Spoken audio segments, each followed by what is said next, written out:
Joe, you're welcome to the Happier at Work podcast. I'm really thrilled to have you as my guest today, and I'm excited for what this conversation is going to hold. Do you want to introduce yourself for listeners, a little bit of a flavour of who you are and how you got to where you are today? Sure. It's great to be here, Aoife. Thanks for the invitation. So, yeah, my name is Joe O'Connor. I'm originally from Ireland, but currently based in Canada, in Toronto. I'm the director and co-founder of the Work Time Reduction Center of Excellence, which is based here. We support organizations to move to shorter working weeks. I've been interested in the work time reduction space since around 2018. Back then, I was involved in a research project on the Irish public sector, which was looking at work-life balance and a whole host of related issues. And we included some stuff on the 4-day work week and the shorter work week because I had been following some of the initial trials that were taking place in Iceland and Denmark and New Zealand, which is an area I was interested in. And one of the outcomes that really has stuck with me through my career since from that was the huge volume of working parents, mostly women, who were already working 4-day weeks or reduced hour work weeks, but for an equivalent reduction in salary. But often their experience was that their expectations in the job, their responsibilities, and the output that they were producing was the same as it was when they were working 5 days. So that got me interested in this concept of Parkinson's law, this idea that a task expands to fill the time available for its completion. And certainly, my experience would suggest that that really does hold true in an awful lot of modern organizations. So after that, I designed the first ever pilot program and research project on a 4-day week in Ireland early in 2021, which was really just responding to a huge increase in demand and interest in this from leaders and organizations, largely driven by the pandemic, new ways of working, the recruitment market at the time, which was particularly competitive. And I spent most of 21 and 22 as the CEO of 4-day Week Global, where I was leading the global trials of the 4-day week, which have got quite a bit of coverage and interest in recent years. Yeah, they absolutely have. And as I mentioned, and if people haven't listened already, there are some related podcast episodes if you want to go and check them out. Andrew Barnes and Charlotte Lockhart in particular from the 4-day week. So I've interviewed them previously on the podcast, and also Lasse Reingens of the 5 hour day. So if you haven't already checked those out, definitely check those out. Joe, I want to pick up on this concept of Parkinson's law. I'm hearing so much more about it recently, this concept that if you have X amount of time to complete a task, then you're going to use up all of that time, basically. And something I talk to my clients a lot about is setting really clear expectations around the quality of work, but also the amount of time that it should take. Any thoughts around that, or what's driving it, or what are you seeing out there? Absolutely. So I think what we're seeing with companies that successfully move to reduced hour work weeks, because often this feels very counterintuitive for people. This idea that, you read the headlines and these companies are reporting their revenue has gone up or their productivity has gone up, but in less time. And, it feels almost scarcely believable for some people. But when you actually look underneath the hood at what's happening in these organizations, by introducing a kind of a constraint around time, by making time a scarce resource, it's actually creating this almost pressure on the system that forces people to really rethink the way they're doing their work, the systems, the processes, and it's a forcing function to really change work practices and streamline operations.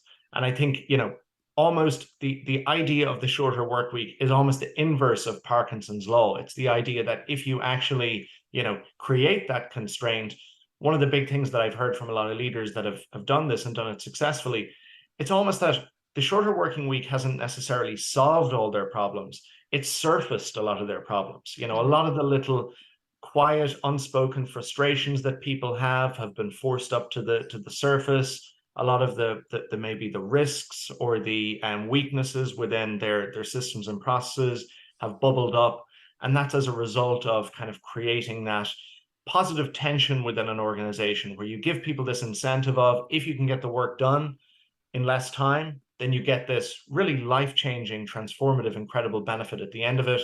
And people have been able to find a way to make that happen. Yeah, love that. And I like the idea that it's not that it's created problems, it's just surfaced problems that already existed, presumably in the organization, and just rethinking how we're actually doing it. And would you say there are any specific criteria for organizations that can do this successfully?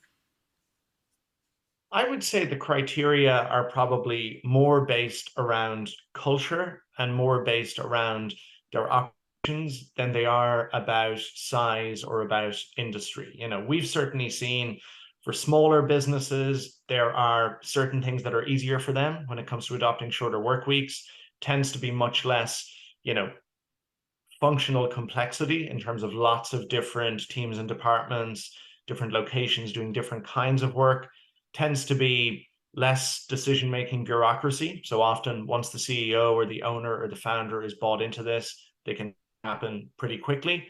But then there are weaknesses in terms of, for small companies, maybe they have less resource to actually cover different shifts and to devise rosters to make sure they can maintain service coverage across 5 days. Whereas for bigger companies, that's much less of a challenge, and there's maybe more capacity in the system to do that. And the same goes for industry. There are certainly, I would say, there are industries for whom this might be a little bit more straightforward. I think when it comes to knowledge work, this idea that we've got 20% in the form of unnecessary overlong meetings, poor use of technology, distraction and interruption in the workday, I think that holds true to a greater extent. I think when we're talking about other forms of work like manufacturing, like retail, it probably requires a greater level of innovation and a greater level of redesign, but it doesn't mean that it's not possible. And we've seen lots of organizations in those sectors find ways to make this work. It just might look somewhat different to the model that would work for a knowledge-based organization. Yeah, no, it's really interesting. What my mind is kind of keep coming back to is this idea of job design and actually defining what work looks like to begin with, if that hasn't already been done. And in a lot of cases, I think, and I'm seeing this more and more as well with clients, and I've seen it posted recently on LinkedIn, that people are using outdated job descriptions, essentially, of like these are all the tasks that need to be done, but there's no clarity around, well, what does that actually mean, or what does done look like, what's the quality, and how much time should that actually take. So it could be a job description, and someone said to me recently that job descriptions should be updated on a yearly basis to check in and see, does it all still make sense. And I'm kind of thinking back to my corporate days and the job descriptions that we had, which were also used as job ads, by the way, which, I didn't know any better. So I was still doing that at the time as well. But what kind of importance do you think that the overall job design, or thinking about the work that needs to get done, like how important is that? I think when you talk about the employee benefit in this, most of the focus is on the benefit outside of work. So the improved work-life integration, the extra time that people are given back, to use as they wish with family, caring, community, learning new hobbies and endeavors. And that is critically important and a huge, huge value for people. But the bit that's often overlooked is the impact while they're at work. And often the experience of employees who go through the process of moving to a shorter working week, they find an improved sense of job quality, largely because the process forces them to either remove or minimize low value or no value adding activity. And sometimes, we've definitely seen organizations where they have people who feel that they're doing something that isn't contributing much to moving the needle. And it's just always the way that things have been done. And actually, it might not be a case that, they need to stop doing that or they need to do less of that. Sometimes it's turned out that actually that has been very critical work, but it hasn't been explained properly to them, the value that it's actually creating and generating. So I think, there's the incentive effect. Like if you're a manager and you walk into your team on a Friday morning and you say, from next week on, we're going to become 20% more efficient, I'm not sure that you would engender the same response as you get where, upfront, you share this benefit in a really meaningful way with people, and then you offer them this challenge of, can you rethink the way that you work in order to do it better and to do it more efficiently? One of the big fears that often companies have going into this is, if we kind of reduce time, are the things that are going to get the things that are going to get trimmed, things like team working and collaboration and, the social side of work. But actually, often we see the very opposite, because other forms of flexible working, and I'd love to get into this a little bit more, Yeah. other forms of flexible working are often very individualized. They're very discretionary. If you tell people you can work where you want, you can work when you want, as long as you get the work done, that sounds lovely on the surface. But often people's experience is that the benefit is very uneven.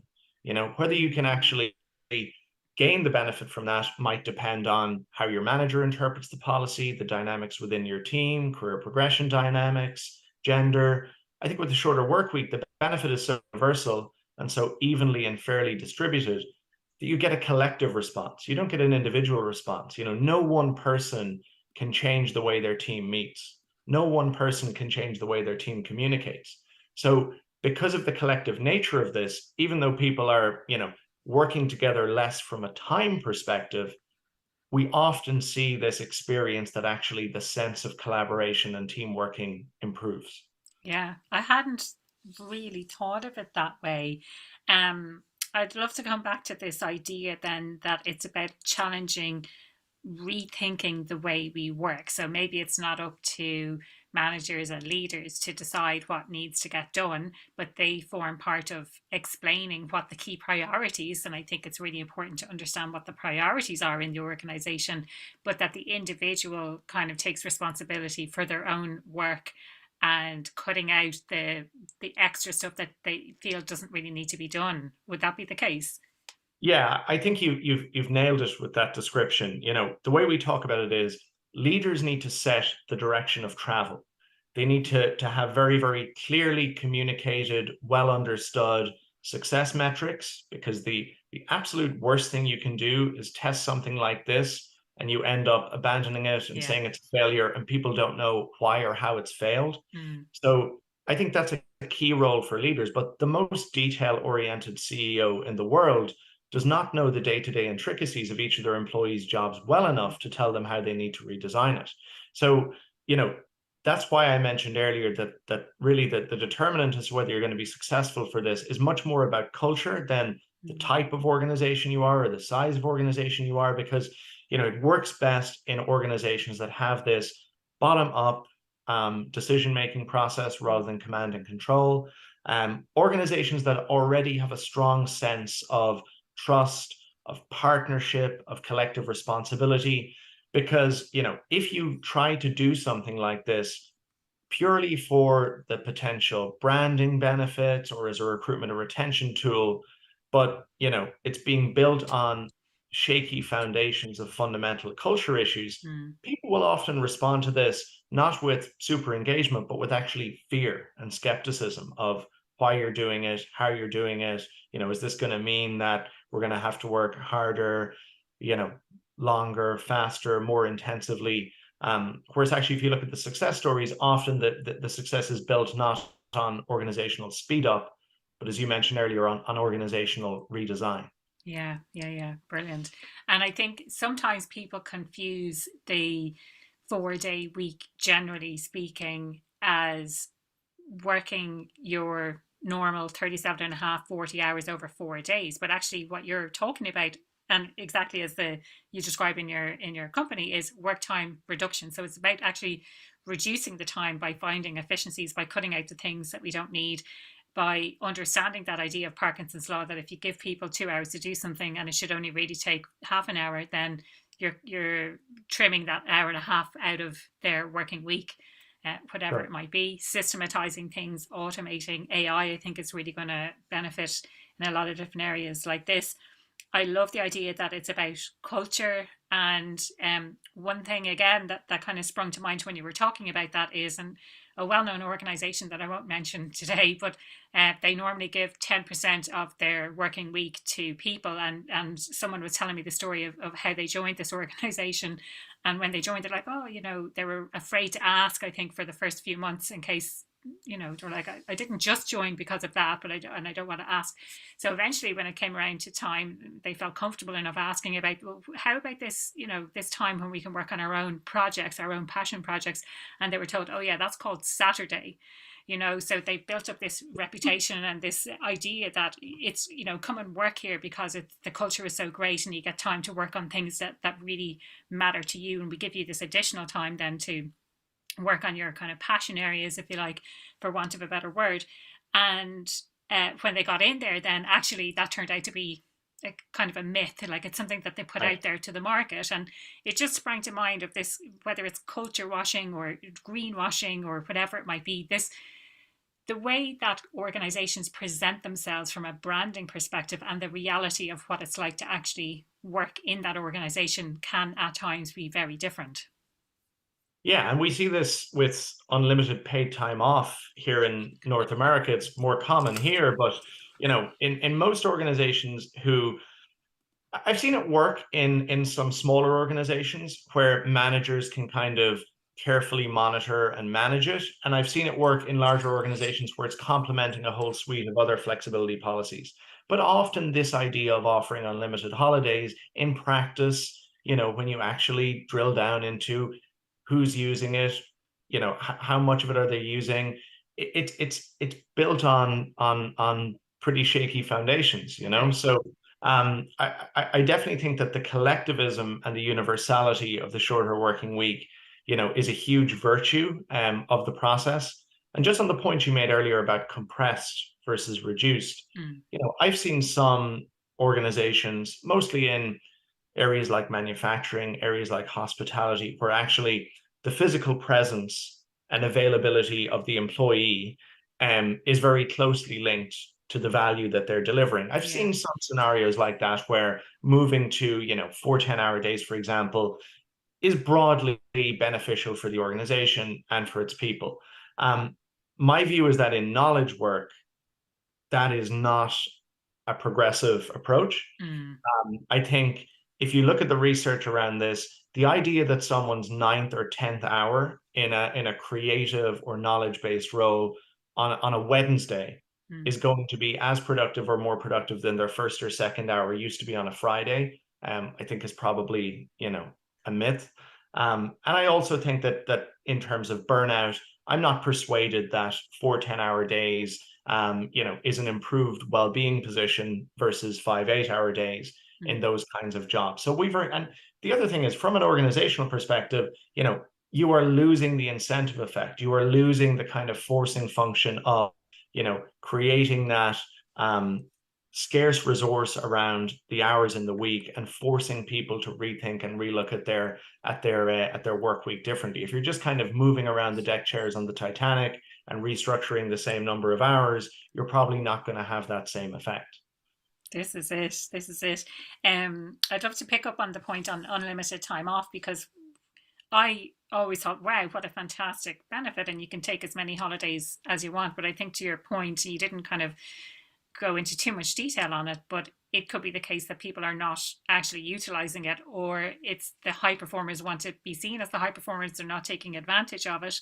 And more what I'm hearing from the HR side is, if someone leaves an organization, then they don't need to pay out any additional uh, benefit, because the benefit is unlimited, and therefore normally if you leave, you get paid in the pro rata of holidays that you haven't taken in that year. But if you're on unlimited holidays, then that doesn't apply, so you kind of miss out on that if you leave the organization within that year. Yeah, I mean, I see it in the same sphere as those kind of ultra flexibility policies where it's kind of very unstructured, work when you want, where you want.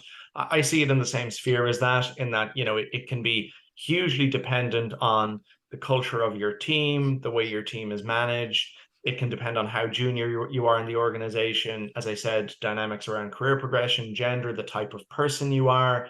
Often there's a there's a huge variance in how the benefit is actually, Mm. accessed. Yeah. And if you look at the kind of overall data around,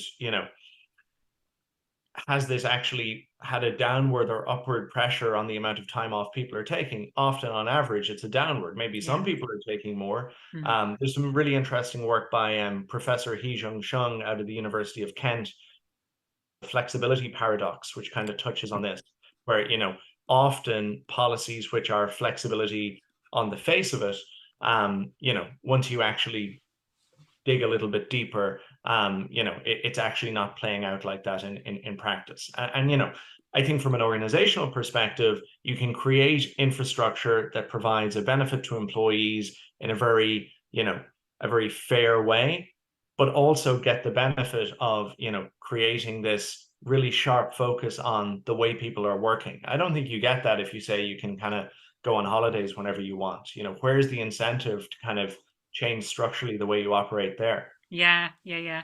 But it's also just from what you're saying, if you can go on holidays whenever you want, then when are you actually going to go on holidays? Whereas if you have 30 days to take, 20 days to take, or some, in the States, I think it's often 10 days in a year, it kind of puts pressure on you to take those days as opposed to thinking I can take holidays whenever I want. It's kind of more of a planned approach. I think if you have a limited amount, you need to be careful about when you take them. Sure. Yeah. I mean, I think this whole question around how we structure flexibility and what we mean by flexibility is going to become really, really important as we design the workplaces of the future. And I think you touched on it with that example of, how an organization describes themselves. You probably need to look a little further into the detail as to how that's actually lived within the organization. We see that with shorter work weeks. I mean, being honest with you, we see it with shorter work weeks. Like our advice is always, this can't be treated like your entitlement to sick leave, or it can't be treated like your entitlement to parental leave. Yeah. The 4-day week, there's a company in Australia called Inventium where they describe it as the gift of the fifth. And effectively, they estimate 3 in every 4 weeks, people get to take their scheduled day off in full without any kind of work-related distraction. And 1 in every 4 weeks, they might have to do an hour, they might have to do 2 hours because there's an urgent deadline, an emergency, a particularly high demand period in terms of seasonality. And I think that that's the reality for most organizations. Like, this is a flexible model. One other example is a guy from actually the CEO of Atom Bank in the UK talked about how you need to build a culture where the boundaries are clearly understood, where if his regulator phones him and says, I want to meet you for a coffee on a Friday, and that's a scheduled day off, he's taking that meeting the same way that he would if he was asked to do it on a Saturday when he was working a 5-day week. But that doesn't mean that you allow your managers to send email and Slack messages to their teams that could wait until Monday if it's their scheduled day off. So, I think that sometimes you need to kind of find your way a little bit like that with that, and you need to get the balance right. But yeah, I think the flexibility in the shorter working week, I've seen examples of companies go too far with that, where you have the day off, but you need to be on call within 30 minutes, in which case you probably can't even pick up your kids from school. Yeah. But I think I've also seen companies do the extreme where you're completely uncontactable under any circumstances, and actually the policy could end up unraveling or might need to be changed because often that might be taking it to too much of an extreme. So the balance is important. Yeah. Um, no, I think just getting it right is it's probably tricky and quite a balance and quite nuanced for the particular company that you're working with. I'd love to expand the conversation a little bit in relation to flexibility, generally speaking, and what you're talking about is structured flexibility. And I'd love to hear your thoughts. Now, I've mentioned before we started recording that I spent about 4 months working remotely in Tenerife, completely unstructured. That's me kind of left to my own devices and figuring things out for myself because I work for myself. But I'd love to get your thoughts around flexibility generally. What is structured versus unstructured, and what are the trends that you're seeing, and what are the challenges that you see when it comes to flexibility generally? Yeah, well, I mean, I think structured versus unstructured really comes down to, what's stated in policy as an entitlement or as a benefit, and what's stated as, as a discretionary allowance, which, is really left up to individual teams to interpret, or individual employees, to make decisions around. And I think that this pressure and this challenge is we're seeing this in terms of the attitude of a lot of leaders to return to the office, because what they actually are looking for is more structure. And you can have remote first environments that are very structured. You can have hybrid environments that are very structured.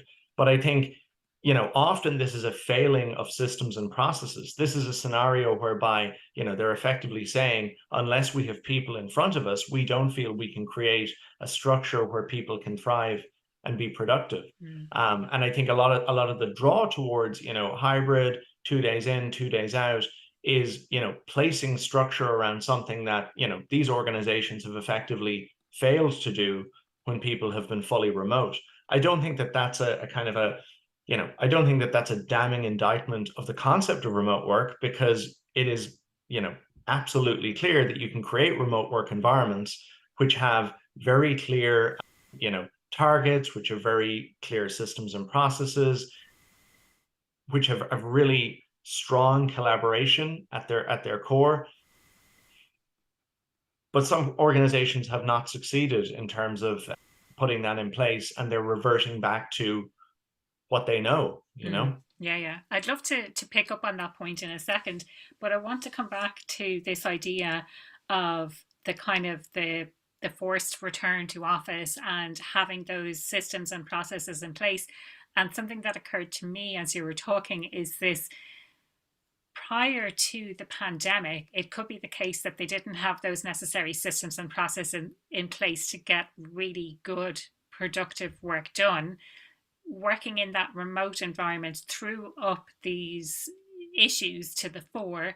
And now that there's an opportunity to come back and bring people back to the office, they're kind of jumping at that opportunity to bring people back, because they think that going back to the way things were is the answer.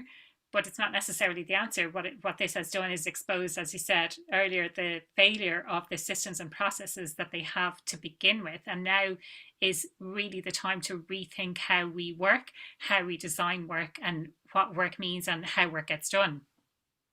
Yeah, I mean, I think it's really interesting in that most of the companies I worked with in 2021 and 2022 were interested in the shorter working week primarily because they were leaders in every other form of flexibility. They were probably one of the first to offer remote, to offer other forms of flexible working, to really embrace, hybrid in the early days of the pandemic. So they saw this as a natural, logical next step and a progression. And, the kinds of things that shorter working weeks rely on in order to be successful. So things like really clear quality measurement, asynchronous communications, they're the same kinds of things that tend to make remote work successful. What we're now seeing is that we're seeing an increasing number of companies that are looking at shorter working weeks, not as an add-on to, remote, hybrid, other forms of flexibility, but as an alternative. So I've got a client in the UK that effectively is moving to a 4-day work week almost as a back to the office policy, because they want to get people back in, but they know if they do that in a very, heavy-handed, everyone back to the office or else kind of manner, they're going to be uncompetitive when it comes to attracting and retaining talent. So the 4-day week is the carrot that they're using to try and bring people back in. They would prefer to have people in the office 3 or 4 days than they would have having them working remotely or hybrid for 5. So I think that's a really interesting, and I'm not, I'm a huge believer in outcomes-based work. So I'm not advocating for that, but I think it's a reality that we're seeing thrown up now by the market, that the kinds of companies and the kinds of leaders that you're seeing attracted to shorter working weeks might not be necessarily the same profile as what we would have seen a couple of years ago.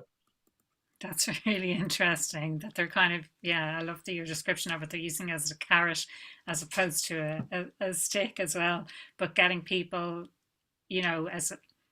as a benefit, if you like. And I think I commented one time, that's what it was. I commented about remote working as a benefit, and someone corrected me and said it's not a benefit, it's a working model.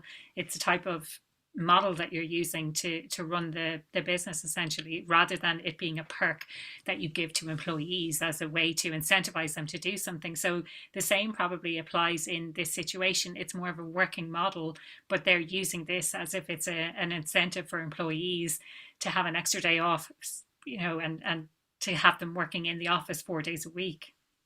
Yeah, I mean, I think that that potentially is harking back to those fundamental flaws of the companies who maybe haven't got this right, or and are now reverting back to type, which is that, the for too many organizations, they looked at this like a temporary benefit, like a perk. Whereas, so we became, when we were talking about the future of work and flexibility during large parts of the pandemic, it was so focused on location of work, both from an employee and an employer perspective, rather than using the opportunity that remote work presented to fundamentally change the way that we work. I think that's one of the benefits of the process of moving to a shorter working week, is that it forces that kind of rethinking of the way that we work. It forces a real shift onto outcomes based, measuring results. And one of the things that we always try and reassure people about is that moving to a shorter working week is not about doing the same work in the same way in less time. It's about figuring out how can we achieve the same level of outputs or outcomes with fewer or with more efficient inputs. And I think that's at the core of the process. And often organizations that move to remote work were really just trying to do the same things that they were doing in the office while working from home. And I think that was a huge missed opportunity. You're absolutely right. I think it gave us the opportunity to shift how we think about work, and I think for the large part it did. And it's just that it's taking a while to get the wheels running in a lot of cases, and then you see the publicity, the media shouting about the CEOs who are demanding return to office, when that's not the reality for necessarily everyone. But there's kind of fear mongering then, oh, all these big companies are demanding a return to the office, then we should do that as well. Or leaders who have that fear mindset that, like, well, people can't be as productive at home, or people can't get the same amount of work, rather than thinking how do we use this to our advantage, and how do we, going back to your earlier point, Joe, of using it as an attraction tool. So how do we attract the better talent, and how do we retain the best talent by offering these not as a benefit, but as a way, this is the way we work, but rethinking internally how work gets done as well. Yeah, and I think, we need to name one of the kind of elephants in the room as well, which is this almost legacy sunk cost of real estate, Mm. where for an awful lot of, you know, public sector organizations and for a lot of larger global companies, there is this reality where, any marginal cost benefits that you might make as a result of moving to remote or improving your recruitment and retention strategy can be offset by the fact that, if you take in New York City, the mayor of New York has called for people to go back to the office en masse, not for anything to do with productivity, not for anything to do with employee well-being, but because there's a huge economic cost to the Mm. city of the fact that people are no longer commuting in and out, people are no longer using local services, and you have this kind of great big, you know, this great big thing around people's necks of, these spaces that, particularly in sectors like tech and other parts of knowledge work, were very heavily invested in pre-pandemic. So I think that is a factor which is at play for sure around, the idea of, well, if we want to measure people, they need to be in front of us. If we want to engender collaboration, they need to be physically together. Mm. We know these things aren't true, but often these things are easier for people to fall back on.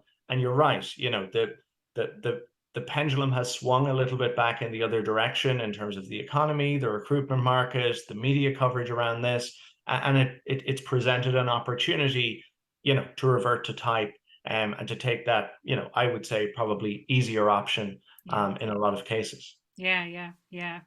I'd love to come back to this idea then of the outcomes based work and the shift in mindset that's required. Because, like I say, I'm 5 years gone from my corporate life now, and I'm still thinking, I still have that idea of I should work from 9 until 5. And if I don't have that much on, then I need to find something to do in that time, rather than thinking, like, it is a real shift in mindset that's required in order to want to talk us through that process, and what outcomes-based work actually means. Yeah, I think it's a huge shift in mindset. This idea that we talk about of the Pareto principle, the idea that 20% of your work tends to generate 80% of your outcome or of your value. I think in practice, you almost need to become comfortable with being uncomfortable. So this idea that, if you're working a 4-day week, you kind of shut down the computer at 5 o'clock on Thursday and everything's done, and you dance out of the room, out into hopefully the sunshine if it's the summer. And that's not the reality. There's an element of accepting that not everything can be perfect. You're not going to have the healthiest to-do list or email inbox all the time. So people who in order to feel productive need to feel I've done every task, and I've done every task 100%, or every single client that has been in contact with me, I've responded to them in an hour. Often we need to train people that, sometimes there can be, it's not a zero-sum game around, can we move to a shorter working week and maintain the exact same level of customer service, and meet all of the expectations as they stand today with all of our clients? Because once you actually drill down into it, sometimes at the heart of their inefficiency is the fact that they're allowing themselves to get distracted from really high value work, because the client has said jump and they've said how high, and they're doing their task switching, flow switching, immediately responding to every email and Slack message. So actually this isn't about doing everything like we used to in less time. It's about saying, okay, well, what are the times when there is an element of resetting boundaries and resetting expectations? What are the times when you can expect an immediate response, and what are the times when actually being that responsive is undermining your own focus and productivity to get that kind of outcomes-based work done?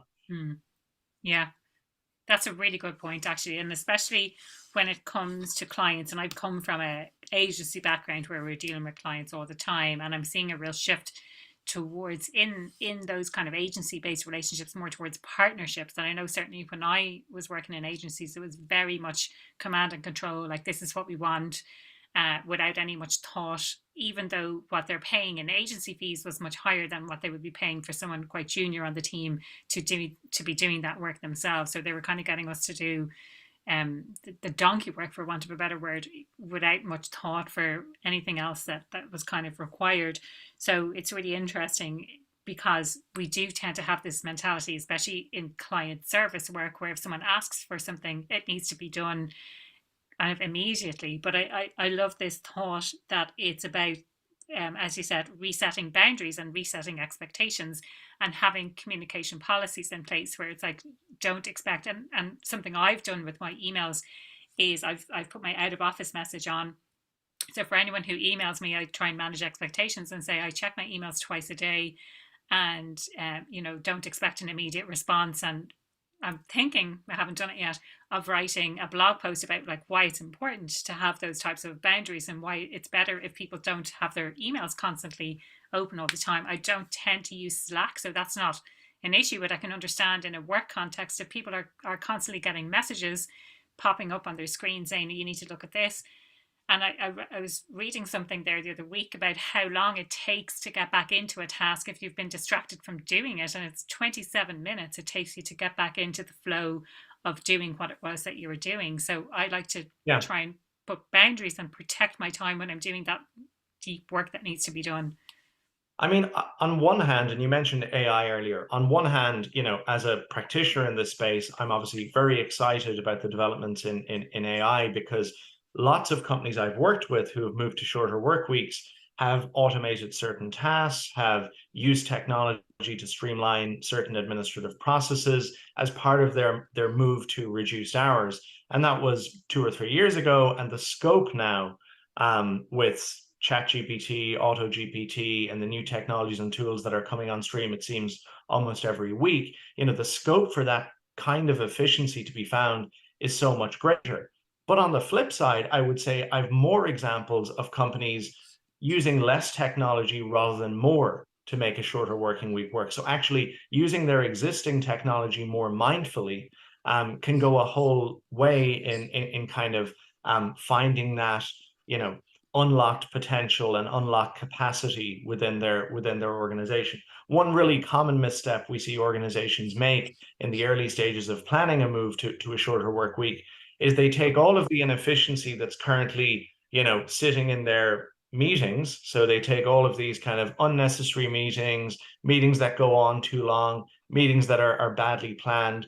They do a diary detox, they kind of clear that out, and then they basically shift all of that efficiency over into Slack or into another communications tool rather than actually addressing the root cause of, you know, is there stuff that we shouldn't be doing at all? Is there stuff that we're doing inefficiently? So, you know, I think rethinking the way that you use technology in knowledge work is a really critical fundamental feature of this. Love that. That's a really interesting concept, I think. So using it more mindfully. So rather than adding technology to the amount of to the number of things that you have to kind of monitor and keep an eye on, it's about reducing that or even putting rules around it. But I love the additional point of it's not just about looking at your meetings, taking those unnecessary meetings and like you say, transition them into another channel like Slack, but rather thinking, does this really need to happen at all? And why is it that we're creating these additional meetings and where is it coming from? And are they efficiently run and do they have an agenda? And do I, as an individual, really need to be at this meeting? Are there other people from my team or is there one person from my team who could go in my place? You know, coming back to this, the RASI model as well. So do I need to just be consulted about this or informed about this rather than actually being responsible for going along to the meeting? Yeah, and you mentioned agency work there, and I just might like to make a quick point about that. You know, often we start with this diagnostic process with organizations. When they come to us, they're interested in exploring the shorter work week. It's almost like a feasibility study, which looks at, you know, their readiness to move to a shorter work week. Sometimes companies are, they might be right for it culturally, but they're not ready operationally. What are the main challenges, barriers, issues that they need to overcome? And then we make an assessment of different work time reduction models. So is it a universal day off? Is it a roster that maintains coverage across 5 days? Is it a more incremental approach starting with 9-day fortnight, half day Friday?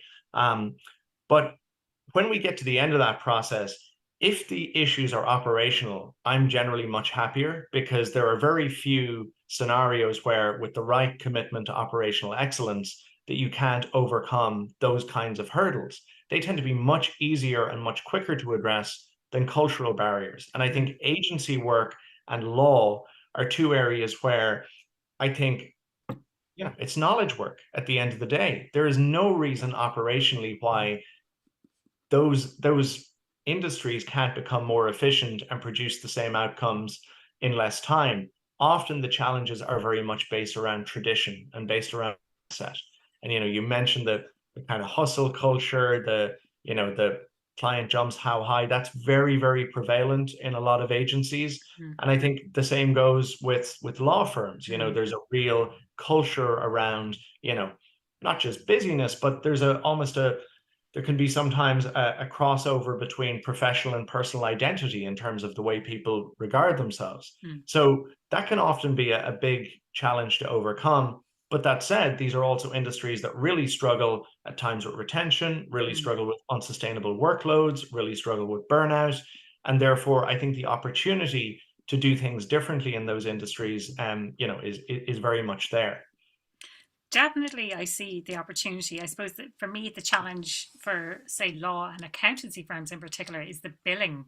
So they operate on this billing model where it's billable hours. And so the more hours they work, the more they can bill to clients. Like that's my understanding for the barrier. So Yeah, and yeah, absolutely. And I would agree with you. That definitely complicates things. It's definitely a challenge that needs to be overcome, but it can be done. You know, I've seen law firms, accountancy practices, marketing agencies who bill by the hour who have done this, and they tend to do it in one of two main ways. They either find enough efficiencies in their non-billable overheads, and this really tends to depend on what their current utilization rates are in terms of what wiggle room or scope there is. But, they find enough efficiencies in the time that they're currently not directly billing to clients to maintain their billable hours at or near the same level, so it's sustainable for the business, or they look at the way that they're billing. So lots of companies who have moved to shorter working weeks have, moved either partly or wholly to alternative billing structures like fixed fee, value-based, project-based billing as part of their shift to the shorter work week. And sometimes, they might do some combination of those two things.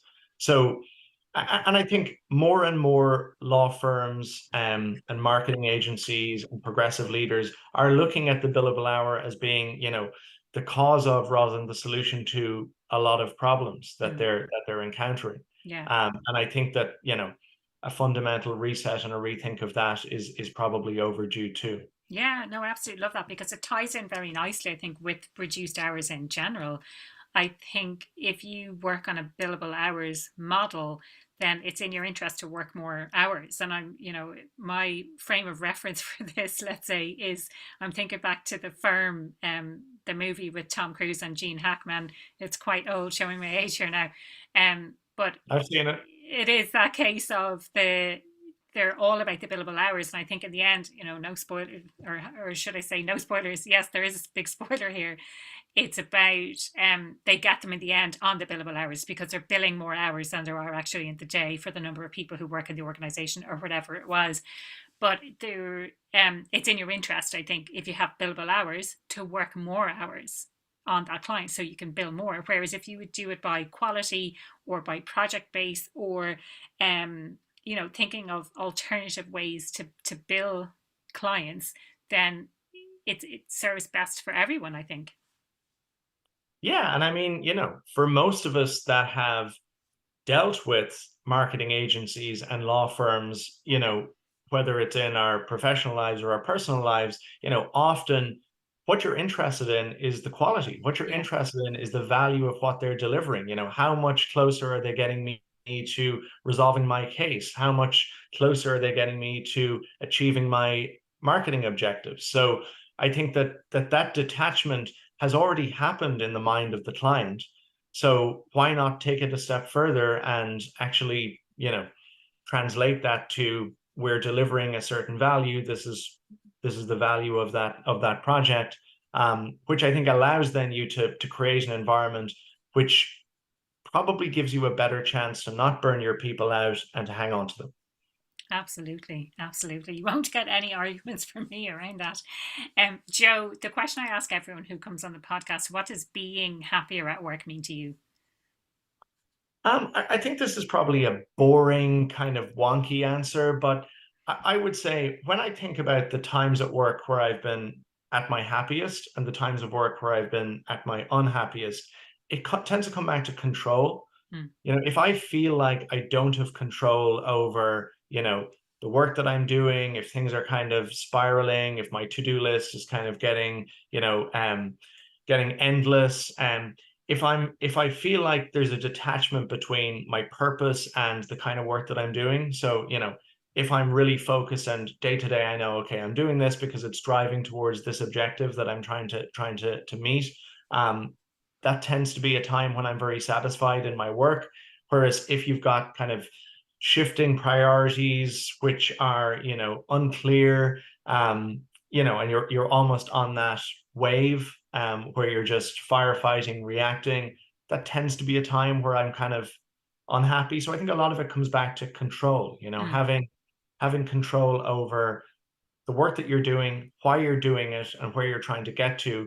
And that's probably easier for me as a leader that's running my own organization. But I think, everyone should have that. The role of a leader should be to provide that for each of their employees, that they have they have very, very clear expectations and objectives, but that they have the autonomy and the control to find the way to make those happen that fits best with their way of working, and that fits best with their skills. And I think, if we can get to there, we're going to build happier organizations. Absolutely. You're hitting the nail on the head. You're speaking my language now.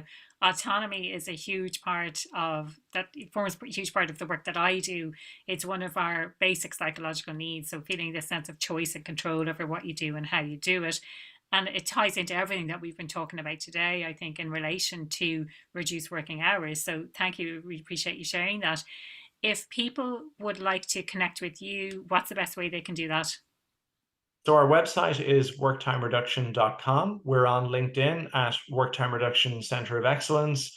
They can find me as Joe O'Connor on LinkedIn also. Would be happy to connect with people who'd like to chat some more. We also have a free assessment tool on our website for anyone that's thinking about the shorter working week, would like to explore it. It's a 24-question survey that's based on a behavioral profiling tool we use, which is a balanced approach looking at your culture, your operations and processes, your people, and also innovation in the future. It's a good way to get you thinking about what are the kinds of things that are necessary, what are the conditions that are necessary in order to make a shorter working week project work. And that's something I'd encourage people to fill out. They can book a consultation with us directly through that tool as well. Brilliant. That's great. Thank you so much. I absolutely love this conversation, Joe. I was not disappointed. I knew at the start we were going to get into the nitty gritty of making the work time reduction a reality. So really appreciate your time today. Thank you so much. Thanks, Aoife. Appreciate it.